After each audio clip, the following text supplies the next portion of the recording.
Try to untie the knot, but it's tied pretty tight.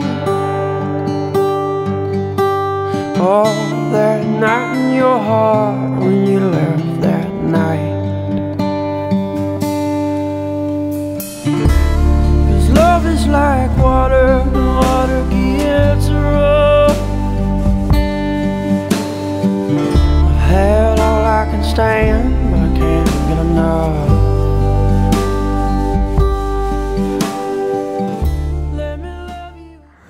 Well, welcome back to the Porch Sessions here in Hattiesburg, Mississippi.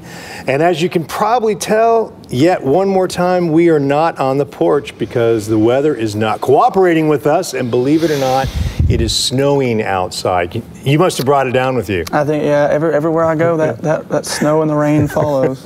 Well, maybe you should not go to Miami. That might be a bit of an issue if you did that. Oh, yeah. So. The Puerto Ricans will be upset. They absolutely would be. So, yeah. Well, we're here today at the Thirsty Hippo with a very special guest, Dylan LeBlanc. Drove all the way down from Muscle Shoals, Alabama, and you actually have a gig here tonight. Yeah. So I'm very excited about that. Me too. Yeah, I'm really excited about that. Looking forward to it. And, you know, we were talking earlier about Muscle Shoals and how, you know, how it must be living there. You know, just be surrounded by the storied music, this music sensibility, people, and we were talking about, you know, why do you think Muscle Shoals has got such great music there? Well, like I was talking earlier, I think it's this, you know, the river, you know, back in the day, the Creek Indians, and they kind of surrounded the area, and they lived there before Andrew Jackson came and kind of exterminated them out. Well, they called what is the Tennessee River that runs through Florence and Muscle Shoals, they called that the Singing River. And I think that might have something to do with it, but really it's a mystery. I don't really know, you know, I really don't. But I just know that there's a lot of great musicians there, and the sense of community there is really great, and we kind of feed off of each other and inspire each other, and to do better and to become better, and be the best we can be. Man, that's so fantastic. Yeah. You know, being around that community of musicians is so crucial, I think, for a scene, for a supportive situation like that. So. Absolutely. Yeah. Yeah, absolutely. Now, you grew up with a songwriting in your life. Your dad's a songwriter, right? Yeah, he wrote for Fame Publishing for years and years, and you know, wrote country music, mainstream country music for lots of mainstream country music artists, and I kind of grew up around that situation, you know, and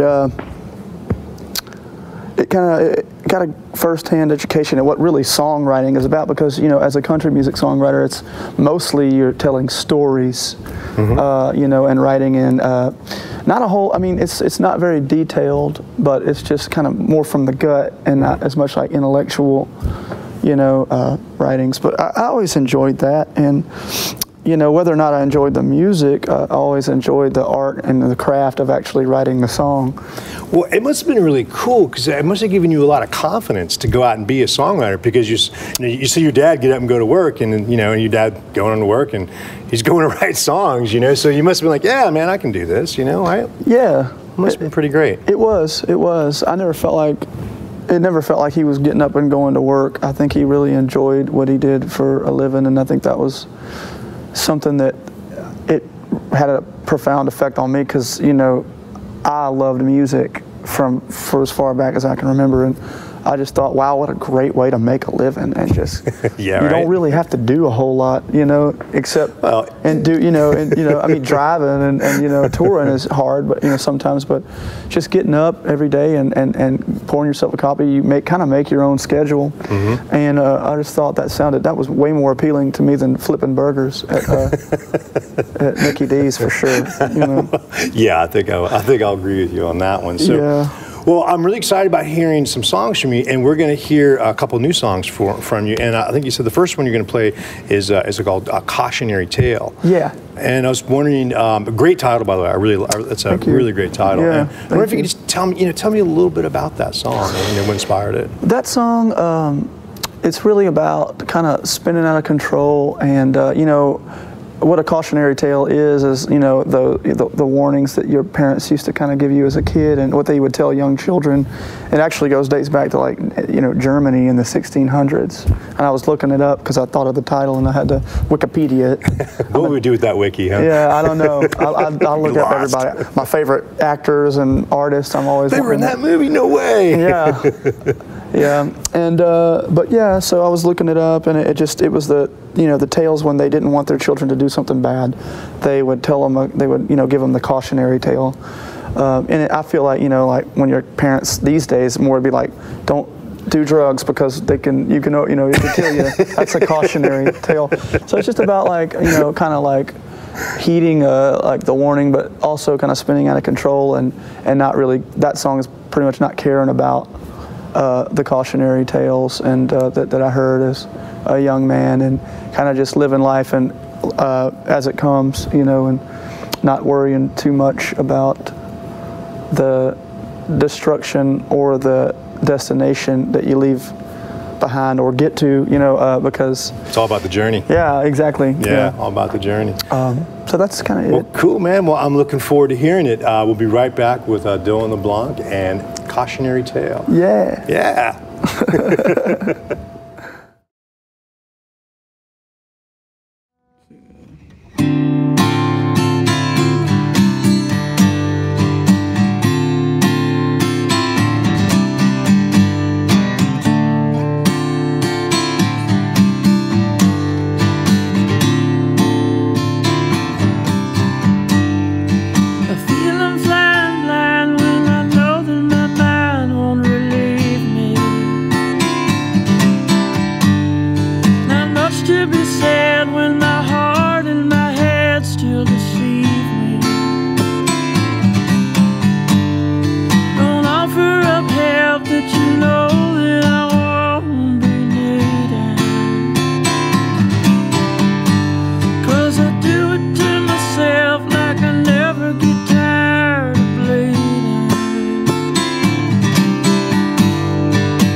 Take what they can get for